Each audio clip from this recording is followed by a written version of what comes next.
All right, guys, we have an awesome question today. I was asked, what would you tell a player or a player's parent who is being undervalued by their coaches? How do you overcome this, right?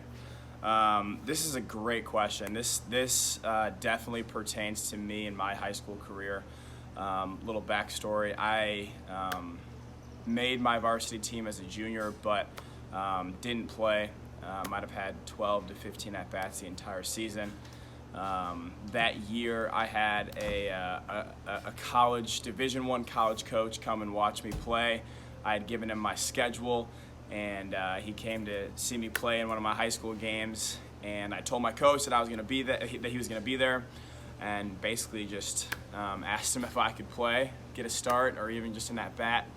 And sure enough, 7 innings went by, and I didn't get a single at bat.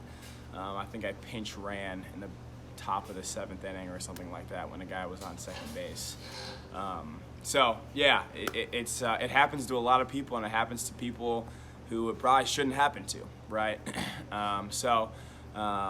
What would I say to that kid? Well, the first thing I would say is do not overvalue the opinion of your high school coach, right? Don't give them too much credit, right? And it's not like a slander towards them, but they're human, right? They're going to make mistakes. They're doing their job. They're making the decision the best that they can, right? So a lot of times, if you think that your son should be playing or you think that you should be playing and you're not, a lot of times people think that coach is out to get them and stuff like that. But in reality, those coaches are just making their best decisions, right? And if we overvalue them and think that they're perfect, then it starts to, become more personal. But at the end of the day, sometimes they make mistakes, and sometimes we have to just be able to chalk it up to a mistake. I think that there's a time and place in pulling a coach aside and talking about that in a mature manner. First piece of advice would don't overvalue the opinion of your coach. And the second part of that is, that coach's opinion of you isn't the end-all be-all, right?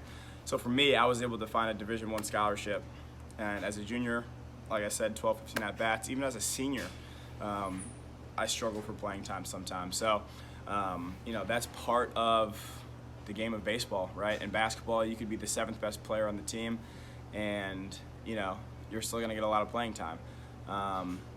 Second guy off the bench, you can still get a lot of playing time. But in baseball, the second guy off the bench, doesn't get that much time, right? Only one guy plays in one position throughout the course of a game, for the most part, right?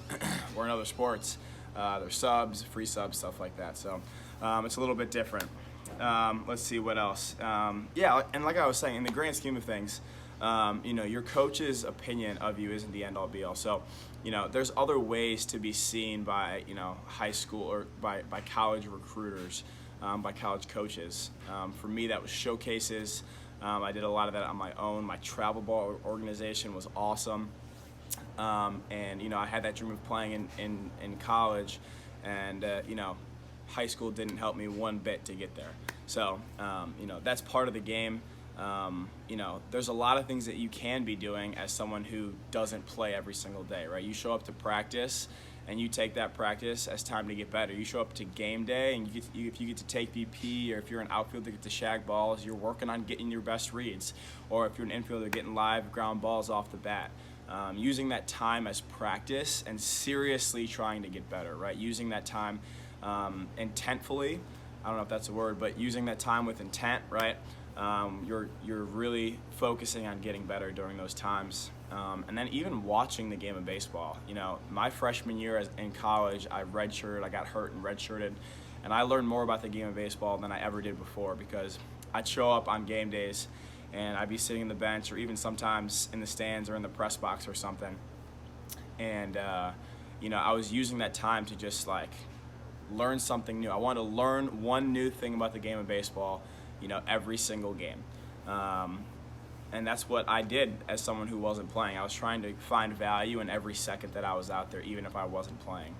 I think there's a lot of things that we can be doing as long as we have the right attitude, right? If we have this attitude as like, woe is me, and I want everyone to feel bad for me because of my situation, I should be playing and I'm not, if that's your situation, you have two ways of approaching it, right? You can try and get everything you can out of it, or you can sulk and have everyone feel sorry for you. So obviously that decision is yours, but I definitely took the approach of I want to get everything that I can out of my situation to get me to where I wanted to be, right? I had the confidence to say that, even though this coach doesn't think of me this way, I'm gonna, shut my mouth and do what I have to do because I know that I'm gonna play at the next level. So I'm gonna take everything I can out of my situation to get myself prepared for when I get there. So that's just the approach that I took. I hope that helps you guys give a little perspective to your situation.